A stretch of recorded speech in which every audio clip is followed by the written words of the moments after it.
Olá, tudo bem? Vamos dar continuidade com o nosso trabalho. Hoje nós vamos falar um pouquinho de estrutura de frase e parágrafo e também articulação lógica das ideias e coerência e coesão. O nosso objetivo é rever algumas dicas de elaboração de estrutura de frase e parágrafo, compreender o que são os articuladores, a importância deles, o sentido que produzem nas estruturas e entender a importância da coerência e da coesão na hora de escrever essas frases e parágrafos. Já vínhamos falando em paragrafação, em escrever a essência do parágrafo, mas tudo isso precisa ser respaldado com um bom português, né? Então, o português precisa entrar aqui e a gente precisa revisar alguns aspectos nesse sentido. Relembrando então, tem a frase, Fábio vai vir à aula hoje. Essa é uma frase apenas com um período simples, ou seja, há um verbo só aqui, né, um verbo composto no caso. E a outra frase com mais orações seria um período composto. Você sabe, um período. Se Fábio vai vir à aula hoje, segundo período. Então, como é que eu vou saber escrever isso na minha paragrafação, nas frases da minha síntese e dos demais textos que eu vou produzir? Temos aqui um exemplo, eu extraí de Guimarães, 2012, você vai encontrar essa referência no final. Vejam, sujeito, verbo e complemento. Essa é a nossa estrutura mínima de frase. Você identifica o sujeito, o verbo e o complemento. Isso precisa ter na estrutura das frases. Sem isso, a frase não está completa, né? Principalmente as frases que nós vamos produzir aqui na produção acadêmica. Mais outra etapa, mais outra estrutura mínima, sujeito, verbo e complemento. Então, no caso, o bicho-papão aparece na porta. Então, o bicho-papão, sujeito, aparece complemento. Verbo, e na porta, complemento. A próxima tem o tamanho de um gorila. Então, tem o verbo, né, o sujeito está oculto ali, e o complemento, o tamanho de um gorila. Para fazer a ligação dessas informações, nós precisamos, às vezes, usar recursos como esse e, que está no meio, né? Então, o bicho-papão aparece na porta e tem o tamanho de um gorila, né? Para a gente não escrever frases todas fragmentadas, só unidades mínimas, né? Precisamos colocar esses elementos como e, que se chama elemento de ligação, é um recurso de coesão. É isso que você precisa observar nos seus textos. Então, temos orações coordenadas aqui, ligando, né, construindo um período composto. Então, essa é a base de tudo. Claro, cada estrutura de frase vai gerar a sua dificuldade, mas a gente precisa prestar atenção nisso. O material de apoio que você tem na biblioteca virtual, né, as sugestões de referências aqui vão poder ajudar você a melhorar esse aspecto na sua escrita. Da estrutura das frases, você precisa sempre observar a extensão, né? A ordem e a ênfase. Geralmente, no meio acadêmico, nós usamos a ordem direta, tá? Evitamos escrever ordem inversa, certo? E construir períodos compostos por coordenação e subordinação. Aquilo que você já aprendeu no ensino básico, né? E, de repente, agora, relembrando, você vai se inteirar novamente do assunto. Outra etapa é a estrutura do parágrafo. Um parágrafo, assim como uma frase, ele tem uma estrutura a ser seguida. E neste caso, fala-se de parágrafos padrão. Embora nem todos sejam padrão, existe uma sequência que a gente pode mencionar. No caso, o tópico frasal, que seria a frase mais importante, a frase núcleo, né? O desenvolvimento, que é o desenrolar dessa frase chave, ideia principal, e a conclusão, que nem sempre aparece, mas ela mostra um término daquele parágrafo. Então, isso é outra coisa que você precisa observar sempre na hora de produzir os seus textos. Veja aqui um exemplo. Normalmente, o tópico frasal está na primeira frase, mas isso não é regra, tá? A ideia-chave pode estar no transcorrer do desenvolvimento. Você precisa ter um pouco de desenvoltura para captar isso aí. E a conclusão, obviamente, vai estar no final, quando aparece. Às vezes, num texto, a conclusão de um parágrafo pode estar no início do outro, né? Só que daí já não serve mais como conclusão. Isso vai depender muito de quem escreve.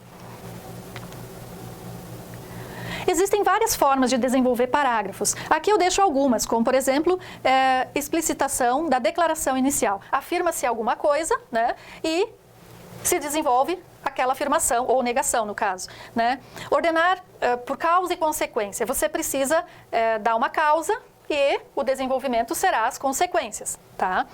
E, entre tantos outros modelos que você pode ler nesse material, né, Guimarães também, e pode se espelhar nesses exemplos para construir os seus.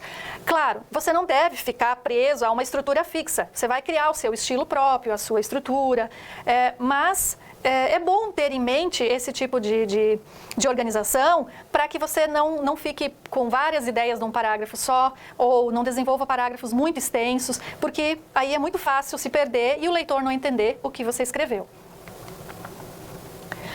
Outro aspecto importante, aquele E que nós vimos lá, um elemento, né, que liga uma frase à outra, aqui é chamado de articulador, tá?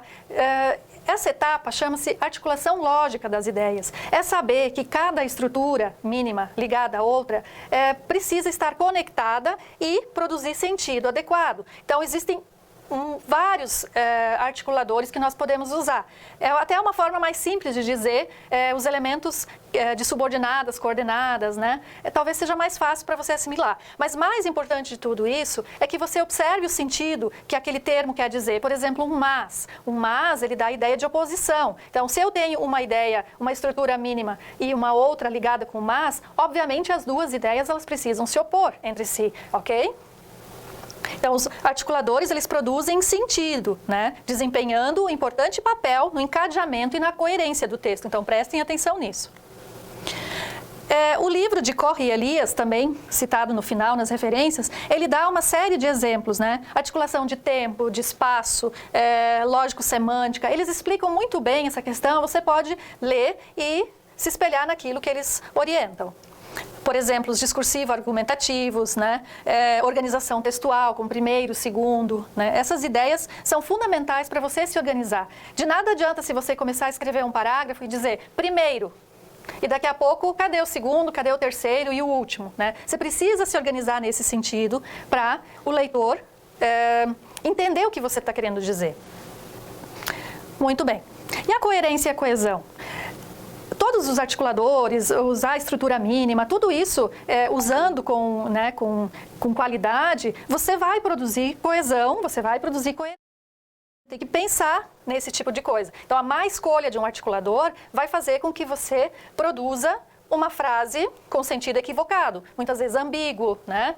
Emprego de pronomes, por exemplo, essas coisas, tem que ficar de olho. Você tem que ser crítico do seu próprio texto, não deixar para que o professor ou que alguém outro faça isso por você. Os mecanismos de coesão. Temos três tipos, o referencial, recorrencial e o sequencial. Então, o autor, Guimarães, nesse caso, coloca o que significa um elemento de coesão, né, um mecanismo de coesão referencial. Então, ele cita a substituição. Então, eu tenho um termo que substitui por outro. Então, lá vai ter exemplos para você ler e se familiarizar com esse assunto. Por exemplo, se eu tenho um termo, eu falo o nome de um autor. Lá mais adiante eu menciono a senhora ou a bela dona, né? Então eu estou substituindo aquele termo, o nome do autor, né, o nome da pessoa, por uma outra expressão que a represente. Então esse tipo de coisa o texto tem que usar para evitar repetições também. E assim segue. Até uma elipse, né? Omitir alguma palavra, alguma coisa, mas o contexto daquela frase, daquele parágrafo, vai me transportar a ele. Então eu não preciso, às vezes, dizer, né, alguma palavra, porque vai estar por trás daquilo que eu já disse. Então, observem como é que funciona isso nos exemplos que o autor apresenta. E a coerência, né? A coerência e a coesão, elas andam sempre juntas, mas existem também aspectos que remetem só a ela, porque alguns textos podem ter coesão, mas não ter coerência, né? Pode ser proposital, né? Outros podem ter coerência e não ter recurso de coesão nenhum. Então, isso depende muito do objetivo do texto, né? O que se pretende passar, tá? Neste caso, o que atribui coerência ao texto são elementos linguísticos, o que a gente falou, né? Os recursos de coesão, eles atribuem coerência. O conhecimento de mundo, eu saber o que eu estou falando, também, né, vai trazer coerência ao meu texto. O conhecimento partilhado, né? Aquilo que é velho, aquilo que eu já sabia, que as pessoas já sabem, serve de base, né, para aquilo que é novo. E assim também tem as inferências, né? Aquilo que eu reflito sobre, no caso, as operações intelectuais que a pessoa vai fazer para entender o texto. Aquilo que a pessoa vai pensar sobre aquilo que você falou, tá? Chamam-se inferências. Os fatores de contextualização, a situacionalidade também, né?